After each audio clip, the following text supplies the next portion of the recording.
guys, it's Shante again. So I did not get a chance to get any of the stuff downloaded from my comment, and I'm thinking, shit, this must be good because they don't want to ever stop me. They always want to stop the truth from coming out. So here we go. This is what I was saying. Dr. Umar was argumentative and loud, which means he may have felt powerless. So during the whole fiasco, whatever, or the argument, not fiasco, it is a fiasco, but still, during the argument, Dr. Umar was very loud. So the reason why is because he wanted to control the conversation. The reason why he wants to control the conversation is because he feels like he is the person that has the better outcome. And that's not true because it's based in non-information. It's based on what he feels as opposed to what needs to really be done. It's not based on reality. It's based on idealism. Let's go to the next slide. Racist teaching. So I was actually going to tell you guys that when people actually really get into HBCUs or predominantly black schools, they tend to teach racism.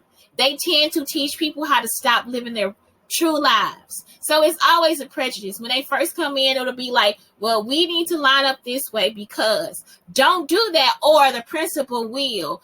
Don't do this or society will. Don't do this because this will this. And now sometimes those actual ideas do not apply. They'll try to base the classroom on discrimination.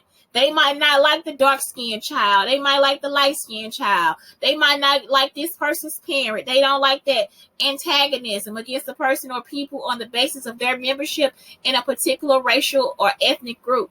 And so it's typically one that is minority or marginalized. And because they are sometimes this is in a, how can I say, it is in a low-income community, they will tend to always put these students through stereotypes. And so they will continue to do that in effort of thinking that they are giving them a better education, and they are not. Because they keep bringing up, first off, color. They keep on bringing up circumstance, and it's like, no, you have to teach beyond color and circumstance.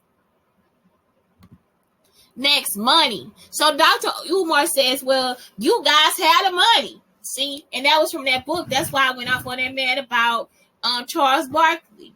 Okay, it's like because they had the money doesn't mean that they're not helping. You don't see the efforts that they make. You don't see the efforts they make of anything. You don't see what they do. You didn't research. Did you Google?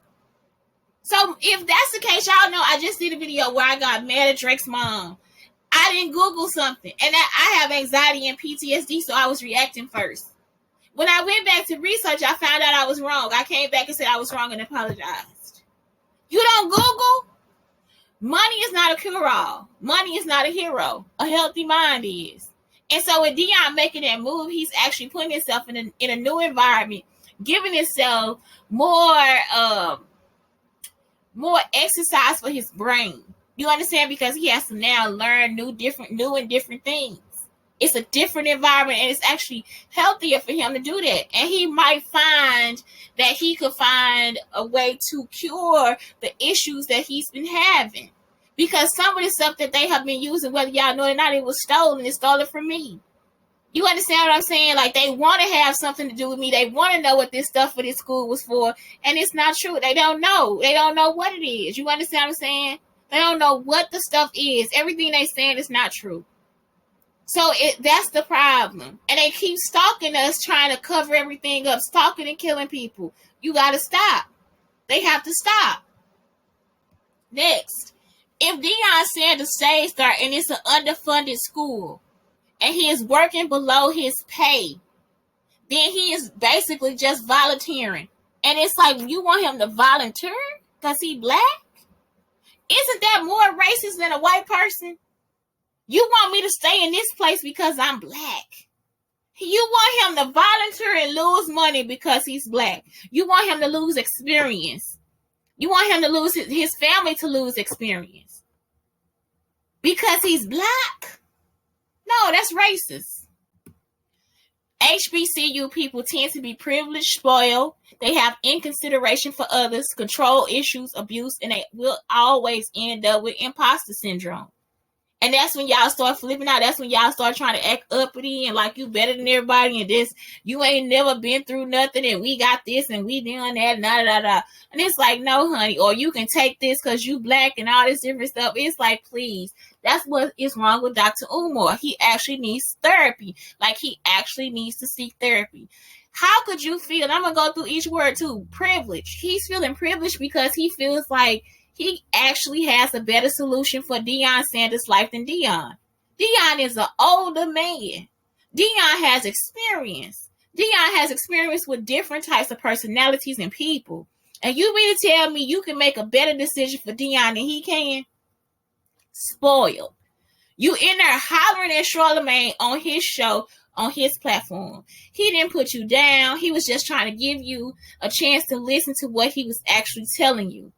That's when the inconsideration comes in. It was so inconsiderate for you to sit at his table and not even listen, and he wasn't even criticizing you. Not one time, because if you was sitting at mine, I would have made you Mr. Fury. I would have grabbed that knife and put it to your fucking throat. Let's not talk about that, though. That's not a threat. Okay, control issues. It was because you were trying to control the entire conversation.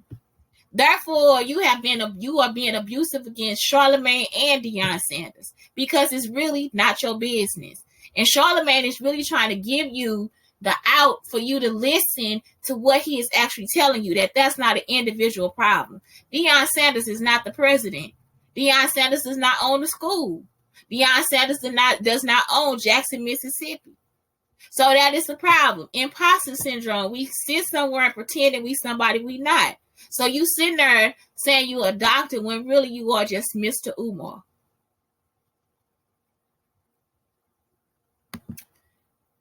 Okay, the next part of that was, what was it? Underrepresentation with the proper hero. So if he actually goes to this University of Colorado and you were telling me it's like 1.6% black people. That's all you research, just a number. So you telling me it's 1.6% black people. Well, the best part about it is that they get to know him and he gets to know them. You understand what I'm saying? Because even if they go there to University of Colorado, they get to know him and he gets to know them. And guess what? Colorado is one of my favorite places to visit. They get to know him and he gets to know them.